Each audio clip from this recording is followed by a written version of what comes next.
안녕하십니까. 정현정입니다. 어린이날 연휴, 가족들과 함께 즐거운 시간 보내셨나요? 다채로운 기념 행사에 맑은 날씨까지 97회 어린이날을 축하했습니다. 내일은 5월 8일 어버이날인데요. 오늘 저녁 부모님을 위한 카네이션을 준비해보는 건 어떨까요? 7시 오늘 제주에서는 어버이날을 맞아 오늘과 내일 이틀 연속으로 기획 뉴스를 준비했습니다. 먼저 오늘 준비한 주요 소식부터 전해드립니다. KBS에서 단독으로 연속 보도해드렸던 제2공항 ADPI 보고서에 대한 보도가 최근 들어 급증하고 있습니다. 국토부가 지난주 2차 검토위에서 ADPI 보고서를 폐기했다고 밝히면서 논란이 커지고 있는데요. 친절한 뉴스에서 자세히 짚어드립니다. 평생 가족을 그리워하며 살고 있는 이산 가족들에게 어버이날은 어떤 의미일까요? 어버이날을 맞아 제주에 사는 실향민과 그 후손들의 이야기를 조명해봤습니다.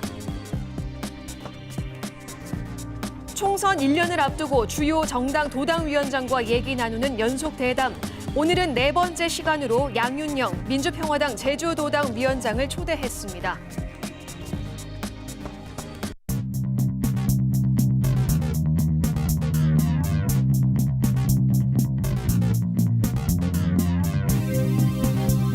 오늘 하루 뉴스를 정리해드리는 뉴스브리핑 손보라입니다. 한 주간 시민들에게 큰 관심을 끌었던 영상부터 살펴보시죠. 지난주 KBS 제주뉴스 페이스북에서 가장 많은 관심을 받은 영상은 제주 사람의 하루를 들여다보는 코너 324시였는데요. 우체국 집배원은 2,100명 이상에게 전달됐고 340여 명이 적극적인 반응을 보였습니다. 눈코뜰 새 없이 바쁜 업무로 가족과 따뜻한 추억 하나 만들 수 없어서 눈물 짓는 집배원의 모습에 그 삶의 애환이 고스란히 전해져 뜨거운 반응을 이끌어냈습니다.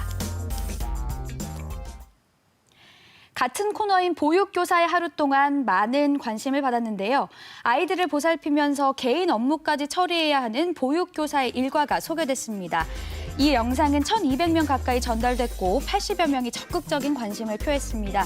일부 보육교사들의 아동학대 사건 때문에 덩달아 눈총을 받으면서 눈물을 삼켜야 하는 교사들의 모습이 많은 공감을 이끌어냈습니다. 제주 도민이라면 꼭 알아야 할 오늘 제주의 시사 용어도 한번 살펴볼까요? 오늘 제주 녹색당이 예래 휴학령 주거단지에 대한 무효고시를 요구했습니다. 무효고시에 대해서 알아보겠습니다. 고시란 법령에 근거해 특정한 내용을 널리 국민에게 알리는 문서를 말합니다. 이게 중요한 이유는 고시를 해야만 법적 효력을 발휘하기 때문인데요. 예래 휴학령 주거단지 사업 인허가 절차에 대해 대법원이 지난 2월 모두 무효로 판결한 바 있죠. 대법원 판결로 이 사업이 바로 무효가 되는 것은 아니고 결국 행정기관에서 무효라고 고시를 해야만 법적 효력을 가진다는 뜻입니다. 고시와 비슷한 말로 공고라는 게 있죠. 특정한 내용을 알린다는 점에서 같은 말처럼 사용되긴 합니다만 앞서 보신 것처럼 법령에 근거해 국민 또는 행정기관에 구속력을 준다는 점에서 고시의 차별성이 있습니다. 이처럼 대법원까지 무효 판결을 했지만 제주도는 아직까지 예래 휴학령 주거단지 사업에 대한 무효 고시를 하지 않고 있는데요. 급기야 예래동 토지주가 무효 고시를 하지 않은 데 대해 직무유기라며 도지사를 고소했습니다. 보도에 하선아 기자입니다. 토지 강제 수용 재결은 무효라는 2015년 대법원 판결에 이어 올해 초 인허가 처분은 모두 무효라는 대법원 판단까지 받은 예래 휴학령 주거단지 사업. 하지만 제주도는 법적 효력을 가진 무효고시를 하지 않고 있습니다. 사업지의 한 토지주가 원희룡 도지사에 대해 직무유기와 직권남용 혐의로 검찰에 고소한 이유입니다. 토지보상법을 근거로 대법원 무효 판결로 인해 사업 시행자가 토지를 수용하거나 할 필요가 없게 됐는데도 도지사가 무효고시를 이행하지 않았다는 겁니다. 토지 반환 소송과 관련한 비용과 농사를 짓지 못하는 등 재산권 행사를 방해받았다며 무효고시가 될 때까지 1인 시위를 예고했습니다. 4년이 넘었습니다. 4년 동안 한 일이 하나도 없습니다. 언제까지 방치할 건가요? 그래서 고소밖에 없다는 결론을 내렸습니다. 그래서 진 씨와 함께 무효고시를 촉구한 제주 녹색당은 예래단지 사업 정상화를 위해 개정한 제주특별법 유원지 특례조항 폐기도 요구했습니다. 특례조항으로 경관 사유와 논란이 일고 있는 2호와 송악산 유원지 사업의 빗장까지 풀어줬다는 겁니다. 잘못된 개발 사업에 반복되지 않도록 해야 할 것이다. 이를 통해 제주도의 행정적 책임을 다할 것을 강력히 촉구한다.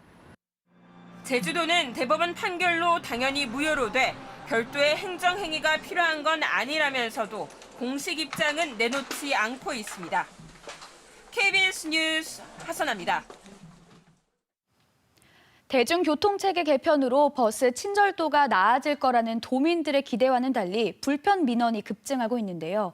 이번에는 갈등을 빚은 승객에게 위협적으로 하차를 요구했다는 논란도 불거졌습니다. 김가람 기자입니다. 준공영제로 운영되는 버스 업체입니다. 최근 이곳 버스를 이용한 한 승객의 불편 민원이 제주도에 접수됐습니다. 지난 1일 낮 난폭 운전을 하지 말라고 부탁하자 버스 기사가 자신의 옷깃을 잡는 등 위협하면서 버스에서 내릴 것을 요구했다는 겁니다. 업체 측은 실랑이가 계속되자 다음 버스 탑승을 요구한 것으로 보이지만 어찌되었든 버스 기사의 잘못이라며 친절 교육을 강화하겠다고 설명했습니다. 문제는 대중교통에 대한 불편 민원이 끊이지 않는다는 겁니다. 2016년만 해도 불편 민원은 320여 건 수준이었는데 대중교통 체계 개편 뒤 지난해에는 587건이나 접수되면서 80%나 급증했기 때문입니다. 제주도는 과징금 등 행정처분을 강화하고 경영 서비스도 평가하고 있지만 좀처럼 효과를 보지 못하고 있습니다. 이런 일이 생기는 업체에 대해서 불이익이 될 수 있도록 그런 서비스 개선도를 별도 항목으로 평가해서 개선될 수 있도록 저희 노력을 해나가겠습니다. 무정차나 시간 미준수 등 배차 관련 민원이 적지 않은 만큼 구조적인 개선을 요구하는 목소리도 나옵니다. 행정당국과 버스 회사는 서비스 및 안전 교육은 물론 배차 그리고 노선 문제 해결 그리고 직원들의 복리 증진을 위한 노력이 앞장서야 할 것 같습니다. 버스 준공영제에 투입되는 예산만 매해 1,000억 원. 친절도 향상을 위한 근본적인 손질이 필요해 보입니다. KBS 뉴스 김가라입니다. 어제 제주 시내 한 사찰에서 대웅전 지붕 보수 공사를 하다 인부 4명이 크게 다쳤다는 소식 전해드렸는데요. 경찰 조사 결과 이들은 붕괴 위협을 느끼고 철수를 하던 중에 사고를 당한 것으로 파악됐습니다. 보도에 안서영 기자입니다. 부처님 오신 날이 코앞으로 다가왔지만 이 사찰엔 적막감이 감돕니다. 부처님을 모신 대웅전 지붕은 뚫려 있고 기와장과 철제 구조물들은 여전히 어지럽게 널려 있습니다. 이 대웅전에 지붕 보수 공사를 하던 인부 4명이 6m 아래로 추락한 건데 당시 현장 소장이 지붕 붕괴 위협을 느껴 인부들에게 철수 명령을 내린 것으로 경찰 조사 결과 확인됐습니다.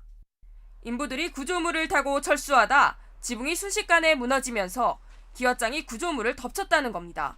공사를 하는 와중에 다치신 게 아니고 네. 이제 사고 위험을 감지하고 네. 소장님께서 미리 대처를 하셨어요. 소장님이 제일 위에 계셨는데 피해라는 얘기까지도 말씀하시고 나서 그렇게 사고가 일어난 거라. 관계자 진술을 확보한 경찰은 드론으로 대웅전 지붕 내부 구조 파악에 나서는 한편 공사업체를 대상으로 임시구조물 붕괴를 대비해 안전장치를 제대로 설치했는지 등을 조사하고 있습니다.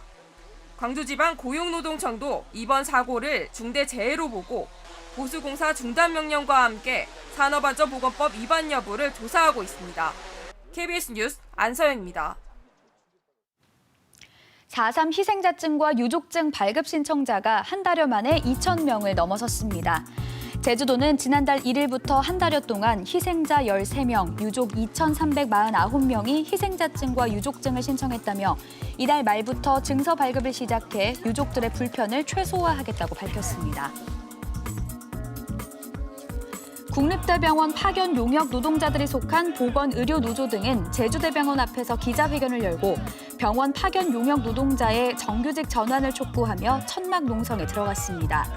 이들은 지난달 교육부에서 파견직의 정규직 전환을 권고하는 공문을 국립대병원에 전달했는데도 진척이 없다며 21일 공동파업에 나서겠다고 밝혔는데 제주대병원에는 현재 세탁과 미화 직종 등의 파견 용역 노동자 100여 명이 일하고 있습니다.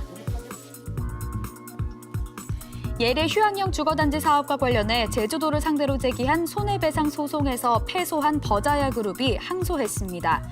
예래 단지 사업자인 버자야 제주리조트는 제주도를 상대로 제기한 2억 원대 손해배상 청구 소송과 관련해 3일 서울중앙지법에 항소장을 제출했습니다.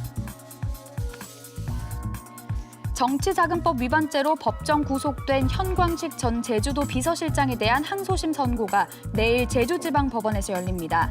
현 전 실장은 2015년 2월 중학교 동창인 57살 고모 씨를 통해 민간인 60살 조모 씨에게 매달 250만 원씩 11달 동안 2,750만 원을 지원한 혐의로 1심에서 조 씨와 함께 징역 1년형을 선고받고 법정 구속됐습니다.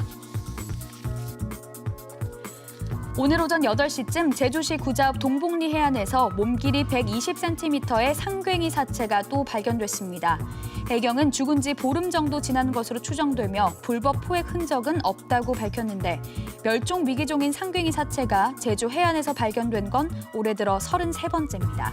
지금까지 뉴스 브리핑이었습니다.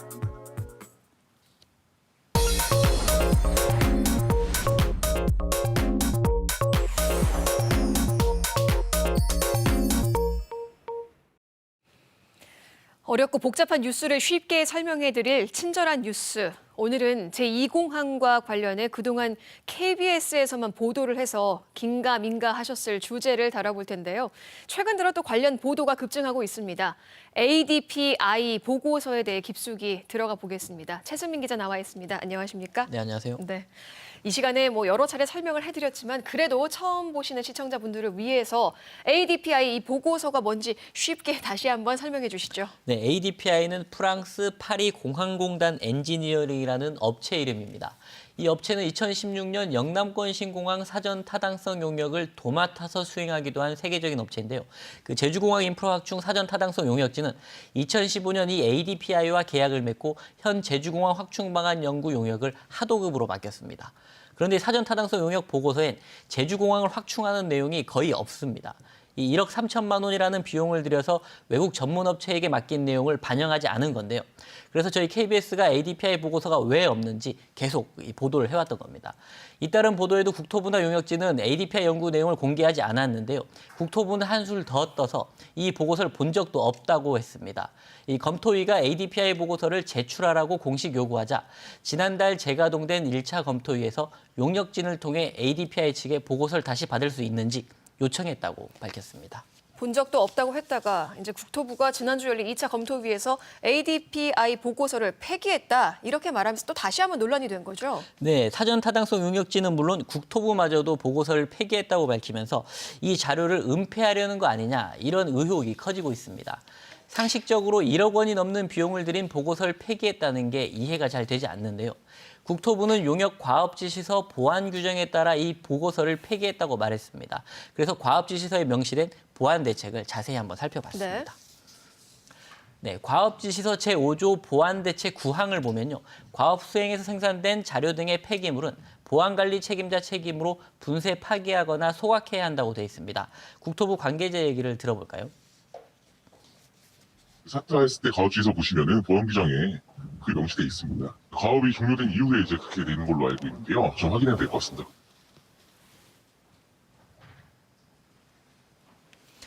네, 하지만 과업지시서 제4조 보고와 성과품 제출 항목을 보면 사정이 달라집니다. 라항을 보면 과업 수행 과정에서 생산된 보고서와 조사 자료 등 용역 성과품에 대한 모든 권리는 발주기관이 소유한다고 되어 있습니다. 그러니까 국토부가 ADPI 보고서를 갖고 있으면 사타 용역진에서 폐기해도 되지만 국토부가 갖고 있지도 않은데 폐기했다는 건 과업지시서를 위반한 것이나 다름없습니다. 특히 ADPI 보고서 작성에 1억 원이 넘는 비용이 들어간 만큼 성과품인 보고서가 없으면 책임을 물어야 한다는 지적도 나오고 있는데요. 과업지시서 제4조에선 용역지는 성과품을 모두 납품해야 하고 용역이 끝난 후라도 국토부에서 보안 지시가 있을 때는 자비로 성과품을 보완해 추가 제출해야 한다고 명시돼 있습니다. 네. 그런데 이 외부 용역 보고서를 발주기관인 국토부에 제출한 뒤에 폐기하는 이유는 뭘까요? 보안 때문인가요? 네, 맞습니다. 국민 세금을 들여서 한 용역인 만큼 용역진이 이를 임의로 활용하거나 유출하는 것을 막기 위한 것으로 보면 되겠습니다. 국토부 역시 폐기 근거로 용역 과업지시서의 보완 대책을 들었는데요. 과업지시서의 보완 대책은 국토부 훈령인 보안 업무 시행 세칙에 따라 만들어졌습니다. 이 세칙은 2015년 보안 업무 규칙으로 개정됐는데요. 세부 규칙을 한번 살펴봤습니다. 제54조가 외부 용역을 발주할 때 보안 대책입니다. 4번 항을 보면 용역 성과물 등 외부 발간물에 대한 보안 관리 대책이 나와 있습니다. 이 소각과 파기 대책이 나온 부분은 이유를 불량과 파지 등으로 들고 있습니다. 용역 성과물의 경우 불량, 훼손 등이 있을 때 폐기한다는 것으로 해석할 수 있는 대목입니다. 그리고 용역진과 ADPI의 계약 내용을 보면 과업지시서의 보완 대책을 준수하도록 하고 있습니다. 이 발주기관인 국토부의 승인 없이 다른 사람에게 제공하지 못하게 했고요. 과업 수행 결과의 철저한 관리와 보안 유지를 명시해 폐기가 아닌 철저한 보안 관리를 주목적으로 한다는 점을 확인할 수 있습니다. 네. 와, 그런데 이번 보고서 폐기 논란을 보면 국토부의 용역 자료 관리가 얼마나 부실한지도 또 드러나는 것 같은데요. 이번 검토위에서 용역진이 참석해서 또 ADPI에 대한 설명을 했죠. 네, 맞습니다. 그동안 저희가 보도한 대로 ADPI가 제주공항 확충 대안을 연구한 것으로 나타났습니다. 다만 그 보고서를 용역진과 국토부 모두 폐기했다고 하면서 확인하기가 어렵게 됐는데요.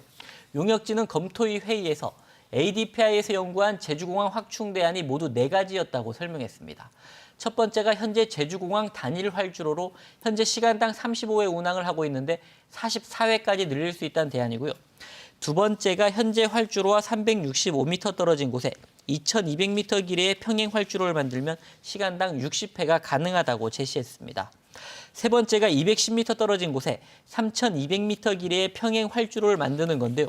시간당 50회 운항으로 분석했습니다. 이제 마지막이 보조 활주로인 남북 활주로 활용 방안이었는데요. 현재 보조 활주로 길이는 1500m로 알려져 있습니다. 그런데 실제는 1900m라고 하는데요. 제주공항 여건 때문에 400m를 활용하지 못한다고 합니다. ADPI는 이 쓰지 않고 있는 400m 구간을 활용해 보조 활주로 1900m를 모두 이용하면 미국 라과디아 공항처럼 교차 활주로 역할을 할 수 있을 것으로 봤습니다. 이 경우에 시간당 60회 운항이 가능하다고 분석했습니다. 네, 4가지 방안을 제시했고 시간당 60회 운항이 가능하다고요? 그러면 얼마나 많은 항공 수요를 처리할 수 있는 건가요? 네, 시간당 60회면 연간으로 환산하면 28만 3천 회 정도가 됩니다. 이 연간 운항 횟수에 최근 5년 평균 탑승객 수 170명을 곱하면 4,800만 명을 수용할 수 있다는 분석이 나오는데요. 그러니까 보조 활주로를 바다 방향으로 연장하지 않고 그냥 있는 그대로만 활용해도 현 제주공항에 제2공항까지 짓는 목표인 4,500만 명보다 더 많은 여객을 처리할 수 있다는 얘기입니다. 그러니까 활주로를 연장하지 않고도 지금 상태로도 충분히 그 수요를 다 처리할 수 있다는 말이죠. 네, 맞습니다. 그런데 이렇게 다양한 방안이 연구가 됐는데 이게 이제 누락이 된 거잖아요. 이 사전 타당성 용역진이 이 안을 왜 누락했을까요? 네, 용역진은 그 검토위 회의에서 현재 제주공항의 관제 시설로는 그 활용이 어렵다 이런 이유를 들었는데요. 그렇다면 관제 시설을 개선하는 대책을 내놓으면 되는데 왜 5조 원의 세금을 써야 하는 제2공항으로 결정한 것인지 국토부와 용역진이 반드시 해명해야 할 대목입니다. 더구나 관제시설 개선은 현재 한국공항공사에서 추진하고 있는 사업이고요. 그리고 용역진이 밝힌 ADPI 연구 내용을 보면 아주 근접한 평행 활주로를 만들거나 보조 활주로를 그대로 이용하는 대안이거든요. 그러니까 현 제주공항 부지나 시설을 늘리거나 대규모로 확장하는 방안은 아닌 것으로 추정됩니다. 문제는 이런 내용을 담은 ADPI 보고서가 없기 때문에 내용을 확인할 수 없다는 건데요.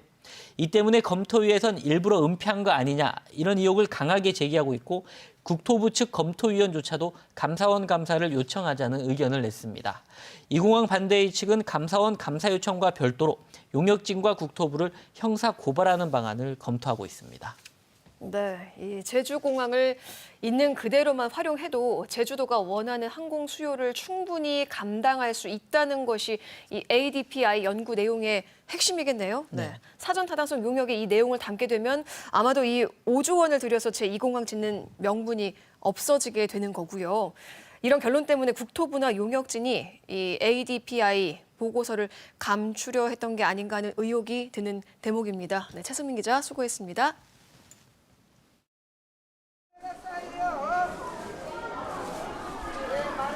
올라잡아 하나 더. 그러니 어때?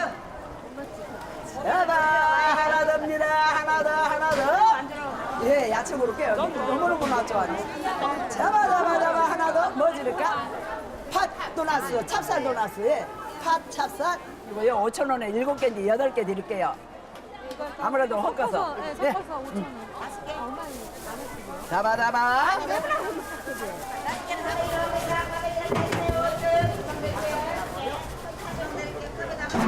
붙여주는 거예요. 하나에 700원. 내일 어버이날 잡아 하나 더. 하나에 700원. 그게 2,100원.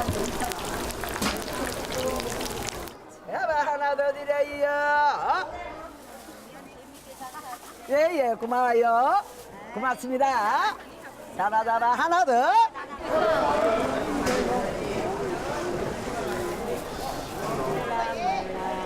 이것도 차례요? 예. 그러면 3개. 이거 골라도 돼요? 예, 골라도 됩니다. 잡아 하나 더. 4개 2,800원입니다. 어떤 거 드릴까요? 이걸로 드려요. 얼마나 드릴까요? 10,000원? 네. 제가 하나. 이거 몇 개? 3개. 자, 우리 아가씨 뭐 맞춰요. 닭국지도 있고 핫도그도 있어요.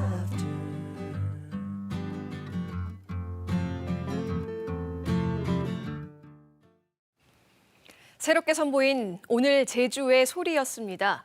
오늘 열린 제주시 민속 5일 시장의 소리를 영상과 함께 들으셨습니다. 이어서 내일 어버이날을 앞두고 마련한 기획 순서입니다. 핵가족, 1인 가구가 늘고 있는 요즘 가족의 의미를 생각하게 하는 분들이 있는데요. 가족과 재회할 날을 꿈꾸면서 한 생을 사는 사람들, 바로 이산가족과 그 후손들입니다. 지난해 말 기준 제주에서 살고 있는 이산가족과 그 후손은 2만 3천 명이 넘습니다. 그리움을 삼키며 또 한 번의 어버이날을 맞이하고 있는 이들의 바람을 7시 오늘 제주에서 전합니다.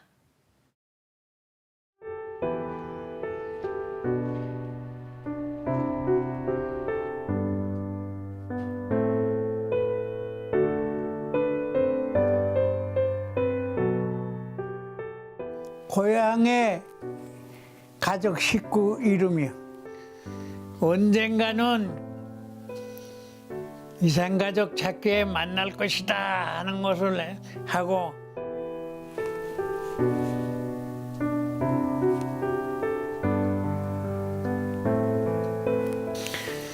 (6.25) 사변 때 너는 장손이니까 애갓집은 아무래도 날 거 아니냐.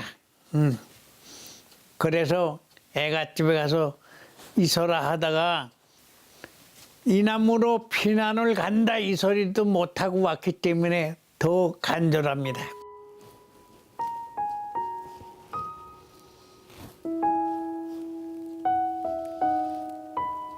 고향에 빨리 가고 싶고 부모 형제 만나고 싶어서 군대 입대한 거지요.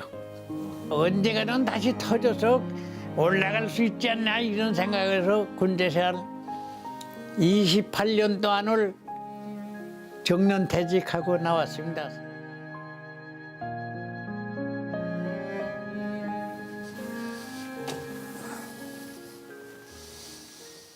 음, 70년 만에 고향의 앞집에 살던 동생 고봉식이를 만나서 이렇게 사진 하나 찍어놨습니다. 미국에서 왔는데 서로 울지도 못했습니다.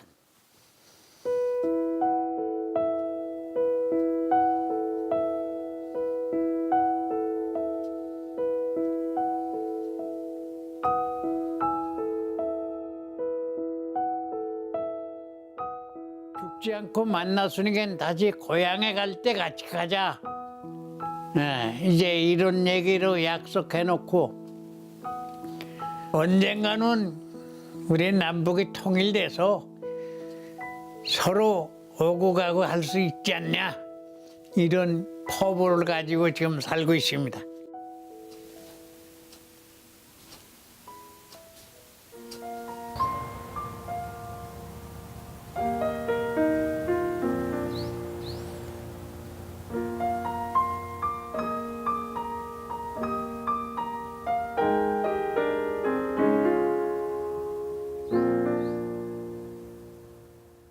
저는 제주도에서 태어난 실향민 2세인데 이 이북고도 묘역에만 오면은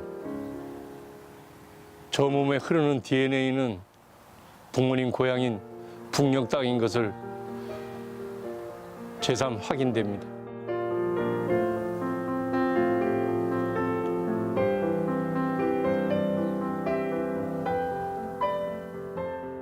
(1950년) 6.25가 나기 전에 정확하게는 49년 12월 31일 이전에 북녘 땅에서 태어나신 분들을 모시게끔 조례로 지금 돼 있는데 이 묘역이 2001년도에 조성이 됐는데 저희 어머니 아버지는 그 전에 돌아가셨습니다. 그래서 저희 부모님 같은 경우가 많습니다.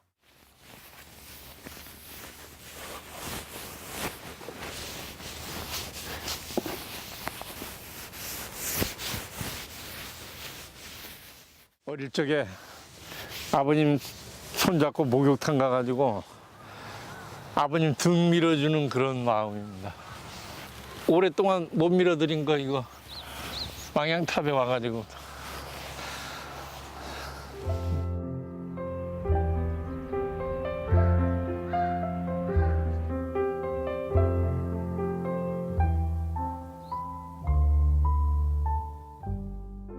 지금 조례 하나 제대로 안 돼서 오고 싶어도 못 오게 하고 정치권이나 제주 도민들이나 마음을 열고 우리의 아픔도 조금 생각해 주셨으면 하는 간절한 소망입니다.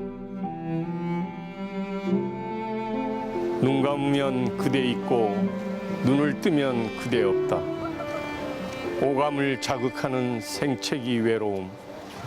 환절기 감기처럼 찾아들면 하얀 달 그림자 벗삼아 한 잔 술에 띄워 털지만 새털처럼 가진 님 향한 그리움 가슴 베듯 엄습하면 물러터진 홍시에도 울컥 싸한 눈물 달랠 길 없기에 임자 없는 갈바람에 실어 책방 풍경 소리에 숨어 웁니다. 눈 감으면 그대 있고 눈을 뜨면 그대 없어.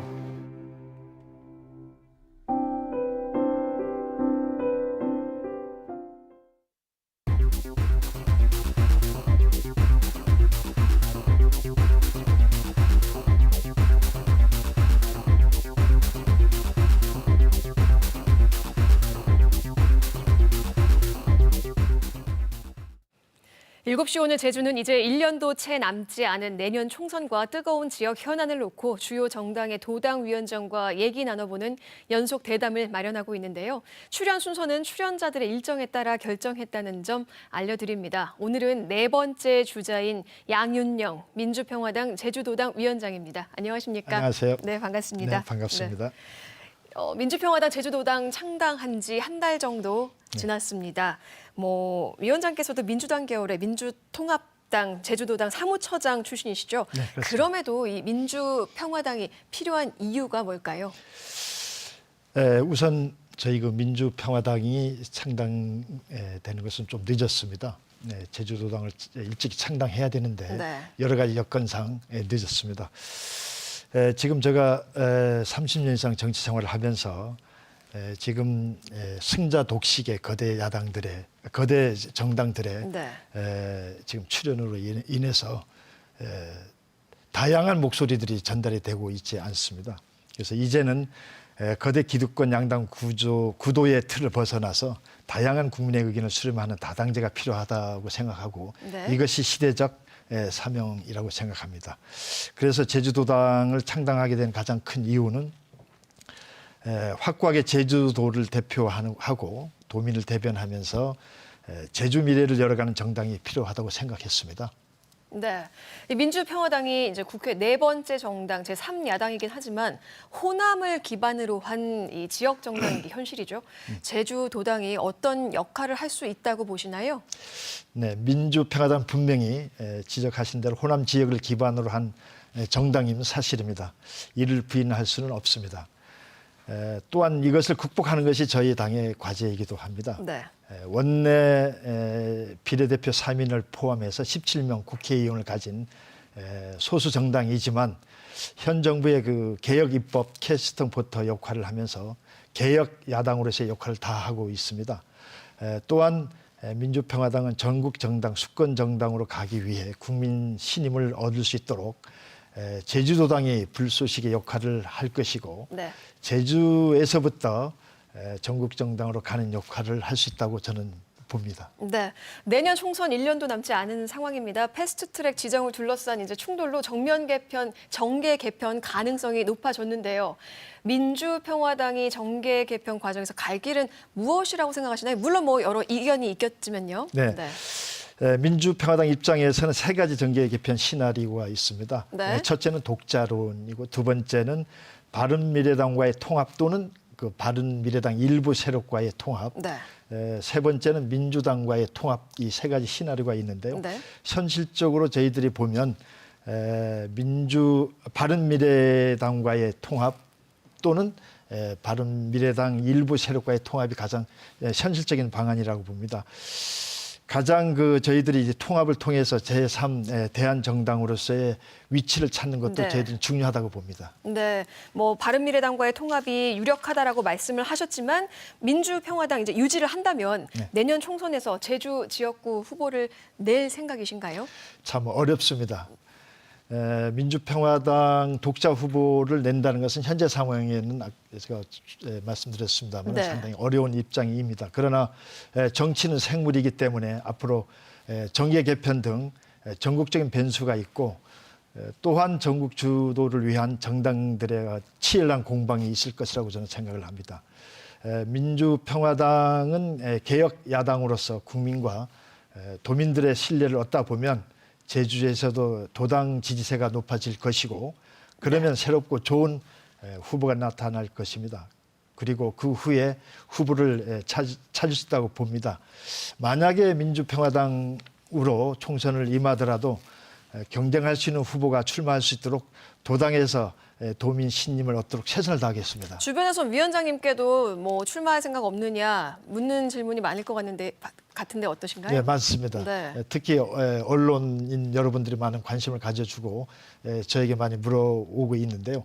지금 저희 민주평화당이 지지율가 3% 정도를 얻고 있습니다. 이 상황에서는 정치는 현실이기 때문에 제주도당에서 후보를 낸다는 것은 상당히 어렵습니다만 네. 그러나 앞으로 제주도당을 더 강화시키는 것이 저희 역할이라고 봅니다. 네네. 제주 지역 총선 전망 어떻게 보시나요? 좀 어떻게 구도가 되고 어떤 게 쟁점이 될 것으로 보시나요? 참 어렵습니다. 제주도당에서 가장 이제 중요한 것은 이제 제주 지역에서 더불어민주당이 강세 네. 지역이고 그러나 문재인 정부의 중간 평가가 이번 총선을 통해서 저는 이루어진다고 봅니다. 큰 흐름으로 보면 적폐청산과 민생경제 구도가 될 것이고 제주에서는 기득권 유지와 새로운 개혁 세력 등장으로 네. 쟁점이 만들어질 걸로 저는 판단하고 있습니다. 네. 특히 더불어민주당과 개혁 야당 경쟁 구도가 되지 않겠냐고 저는 전망하고 있습니다. 네, 뭐 이제 제주 사업의 가장 큰 현안 제2공항에 대해서 묻고 싶은데요. 당 차원에서 뭐 이 제2공항에 대해서 좀 후속 대책을 진행하고 있는 거, 준비하고 있는 게 있을까요? 네, 저희 도당 창당 대회에 앞서서 지난 4월 3일 제주에서 정동영 대표께서 네. 직접 참여해서 최고위원회를 개최했습니다. 물론 아까 말씀대로 최대 현안인 제2공항 문제를 집중적으로 다뤘습니다. 그동안 진행되는 문제점 앞으로 문제를 해결할 수 있는 그런 부분들을 중앙당 차원에서 해결하기 위해서 제주 제2공항 건설 대책 특별위원회를 구성해서 네. 분명한 제주도 미래와 민심을 반영하는 활동을 하고자 합니다. 네, 마지막으로 제가 하나만 더 여쭤보겠습니다. 제주도당 창당 당시 약속 중에 4.3 특별법 개정에 총력을 다하겠다고 했는데 네. 지금 뭐 사실 네. 여력이 국회 사정이 쉽지가 않죠. 네. 여기에 대한 좀 묘책이 있을까요? 지금 각 정당 간의 이해가 있고 정부 간에 또 정부 부처 간에 또 합의가 잘 이루어지지 않고 있는 것이 사실입니다. 그러나 이제는 정부와 국회와 국민을 공감할 수 있는 현실적이고 합리적인 배보상 문제를 제시해야 되는 것도 저희들 제주도 입장입니다. 정부와 국회를 설득시켜야 합니다. 반드시. 이를 위해서는 도내 더불어민주당, 자유한국당, 바른미래당, 민주평화당, 정의당 5개 제주도에 소속되어 있는 정당들이 모여서 연석회의를 연석 원탁회의를 제안하고 싶습니다. 여기에서 통일된 의견을 모아서 중앙당과 국회를 설득시키면서 때로는 압박을 하는 것이 지금 저희들한테 필요하다고 생각합니다. 네. 벌써 마무리할 시간이네요. 오늘 나와주셔서 고맙습니다. 네, 감사합니다. 네. 내일 연속대담 마지막 시간에는 더불어민주당 오영훈 위원장과 이야기 나눠보겠습니다.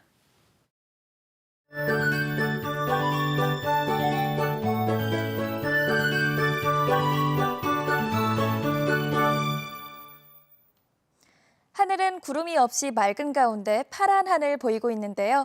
맑은 날씨가 계속되면서 추자도를 제외한 제주 전 지역에 닷새째 건조주의보가 발효되고 있습니다. 불조심하셔야겠습니다.